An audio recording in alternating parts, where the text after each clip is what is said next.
Yo, what's up guys, hope you're good. This will be a bit of a different video today. As you can see from the title of the video, will be the glitches on, or what the glitches I've found recently on F1 2017. Be aware that this video will be long, quite long than it should be maybe, but I'd rather do it informative than just leaving it short and simple without much info. But here we are now. And this was in the run before the restart, so this was the first one we went in. As you can see, I've loaded my setup up, so 4 wings, transmission 80/70, and the brakes is like 54 bias and everything. So yeah, I've loaded my setup up, just keep that in mind. And yeah, so we'll be heading to the track shortly, and you'll see in a bit where there's a few weird glitches that happen. So just to make sure you guys know that I haven't changed my setup, I just fast forwarded it, and here we are now. So come onto the track now, and this is like the out lap, and as you can see here, put it in slow mode, there'll be a little glitch here. I think it's like a frame rate drop or whatever, but there it is right there. That just kills the force feedback straight away. And right now the AI just took over my car and Lee's car, so Lee's car's gone into the gravel now, and my car is just driven by the AI as well. So both our cars driven by the AI until about this point here. This is while this is the point I retake over the car, and as you can see, force feedback's completely gone. There's nothing at all. So I don't know how it is on the pad, but on a wheel it's completely almost impossible to drive. Yeah, you just do not have any feeling at all, and especially when you're using no assist, it's undrivable. And that's mainly down to the fact that, like, when you're coming out the corner and you know you have wheel spin, you don't know you have the wheel spin. The rear end will just slide and you wouldn't know about it until you spin out. So you can see I've reset my wheel just to see if it's my actual wheel or not, or if it's the game. But it was definitely the game, because my wheels never had this problem before, and I'm pretty sure there are a few more drivers in this session that also lost vibration in their pad and force feedback in their wheel as well. So you can see Lee and Alonso have left the session there, and I just stayed out. I just stayed in this session because I think they were making a new session at the time, but I didn't want to leave. I just wanted to make sure and get used to like no force feedback, just to do a lap or something like that, just to like get the feeling, because if it happens in a race then I know like how it feels and what to expect from it. And you'll get to see now when the force feedback actually kicks back in, and it's right here on the exit. You'll see a little twitch on the wheel there. That's when the force feedback comes in, and now we have the force feedback once again. So now it's okay, we can keep going and try and put a lap in, although this session won't count because it was a laggy lobby, and there was Xbox Live problems at the point as well. But yeah, the glitches were just happening, and we assume it's in game, it's from the game, because this happened even before there was problems with Xbox Live, and I was seeing complaints on the forums about it. So here we are now anyway, coming here, braking at 100-meter board, and I realised that the car just slowed down too early, and I wasn't sure at the time, but I just quickly put up the hub on the right there, the HUD, and you can see 60 brake bias and 75 diff, and that's when I knew the setups, they just went back to default. Something triggered it in the session, and everyone, not just me but everyone, just had to just put back on the default setup. And I knew that straight away because, like I said, I braked where I usually brake, and the car just slowed down way too early. So I know that instead of having 70 brake pressure, I had 75, and the front bias was at like 60% instead of 54. Diff was at 70 instead of 80. So yeah, it was pretty obvious that the setup went back to default. We come into the pits anyway, and to show us evidence, I've pressed on it now, and there you go, 66 aero, the diff 75. So yeah, after that we loaded our custom setup from what we did earlier, and went back on track. You can see on the bottom right there, this time it's there, and hopefully it won't go away, but yeah, it's there. And yeah, so now we're on the track, we want to put a lap in. But like I said, at the time this qualifying session was going on, but I think it was going to be reset at some point, like a few minutes time. So I was just out there just practicing without force feedback, and at this point I don't actually have force feedback at all. Like, it's right here actually, when it says migrating host, that's when I've lost the force feedback. Like, as soon as people start leaving the session, that's it. And you can see just like turning too early, too late, whatever, but you can see like I literally have not much control of this car at the moment. Just going left to right, just I know, because I know that force feedback's gone. And yeah, at this point my theory is that there's like 2 or 3 things that triggers this. One is people leaving session, 2 it's frame rate drops, and 3 it's just random. Like, it just randomly happens at some point and you don't know like until it happens. So you can see now just going left to right on the straights, and at this point I just stayed out to put in a lap or so just to get used to it, really, just to really see how it is without force feedback, just in case it happens in the race. And ironically, you'll get to see in a bit that it does actually happen in the race. So here we are now, open the DRS, coming to turn 1, and a few things I'll show you guys just in case it happens to you. So into turn 1, what you want to do is just keep this wheel like on the same consistent basis, just not turn too much, and or just don't play with the wheel mid corner basically. And here, just keep on the exit, just keep the wheel as straight as possible while you're applying the throttle, because if you lose the rear end you won't know about it at all until you slide. So just keep the wheel straight as possible and you're more likely to stay straight and or not spin out. And yeah, there you get to see a bit of a drifter. I'm not actually a drifter, so yeah, I just did that for fun and accidentally I made it work. So anyway, just spinning here, and you can see this is the actual qualifying session. This is when the esports qualification was actually happening, so this is the real thing. You see there, told Jeff to shut up, but nothing in response. And again here,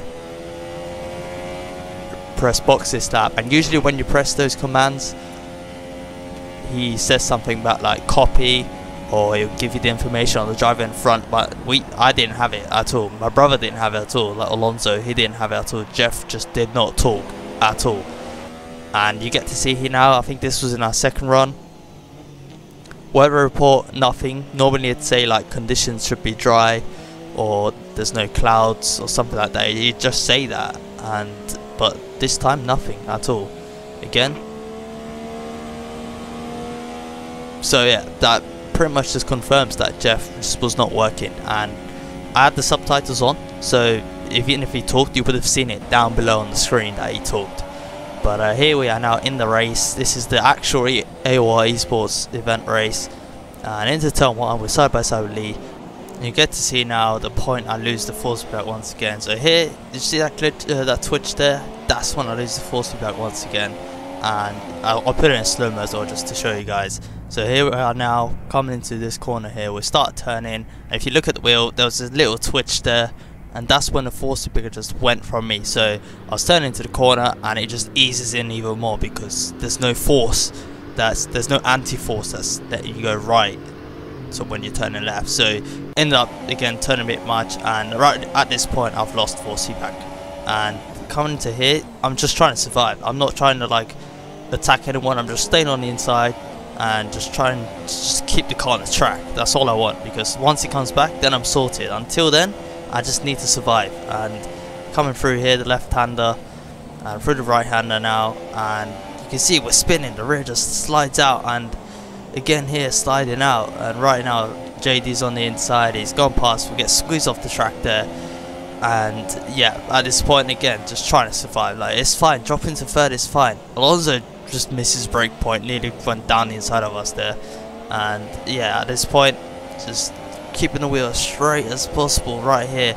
And thankfully I did actually practice no force feedback earlier in the other qualifying session, otherwise I just would have been screwed, because it was hard there, still hard here. Just look how much we've lost to the cars ahead of us now. Like Lee and Limitless are just gone. So yeah, it's annoying, it really is annoying, because there's nothing you can do. You just have to wait for it to come back. Even if you reset your wheel like we saw earlier, it doesn't bring it back at all.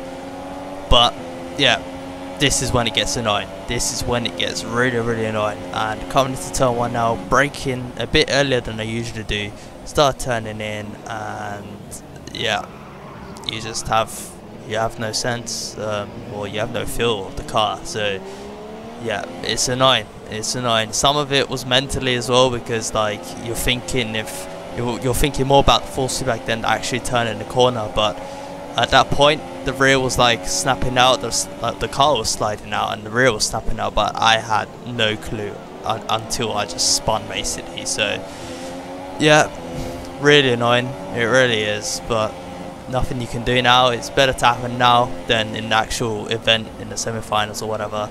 But yeah, hopefully this can be fixed by then, because yeah, you can see here still struggling, just the rear slide down, and yeah, just nothing, no full spec still.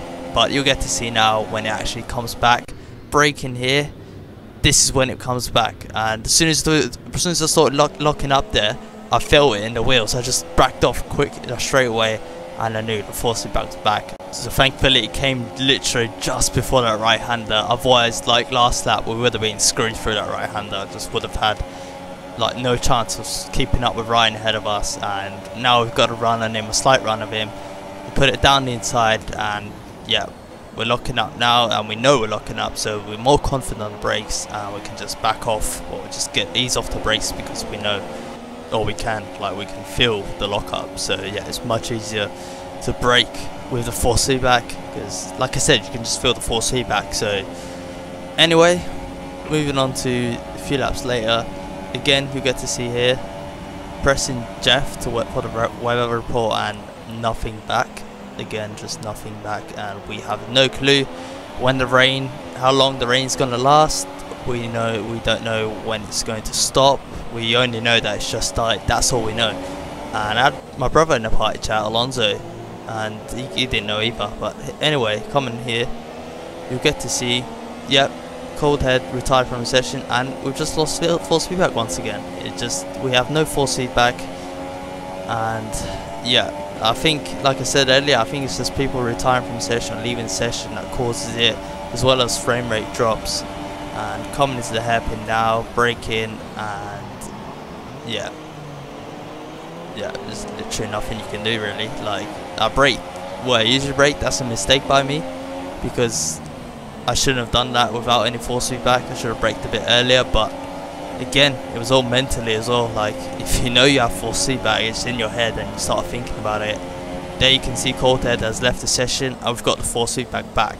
So now it's kicked back in, and now we have the force feedback. So yeah, stuff like this is what's triggering it. Like, and right here you'll get to see this is lap 10, I think, where yeah, now we get a strategy call from Jeff, change strategy, but you can see he's not talking at all. When that strategy came, he didn't talk at all. And yeah, I'm pretty sure it's something got to do when you first joined the lobby. So he's asking us to go on intermediate tyres, and that's fair enough, because at this point that's what I thought as well, intermediate tyres, because it's raining. It's been raining for like 4 or 5 laps now, so that's fair enough. But yeah, coming into the pits now and braking at normal point, whatever. Coming to the pits now, intermediate tyres selected, so surely this will be a good call. As you can see, Noble ahead of us, he's pit, and he's gone for, I think, medium tyres. Yeah, so JD, Limitless, Noble, and Iceberg, I think that is, stayed on the medium tyres. So they've gone for dry tyres. And at this point, I was like, okay, like, they've probably made the wrong call now, because it's raining. Like, it's intermediate conditions, it's raining, and the track's like fairly wet.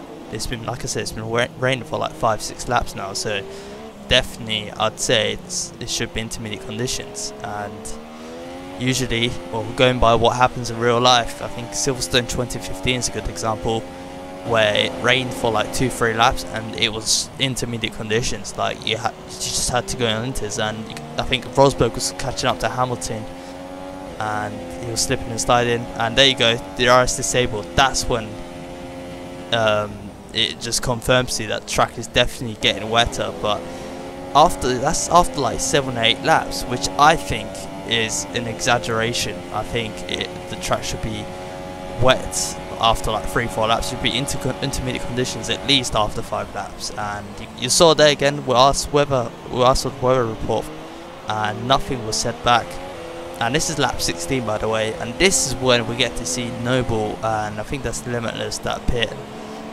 And yeah, now it's when they pit. So now I think it was the lap where they were really struggling, and this was probably, I would say the lap before was the best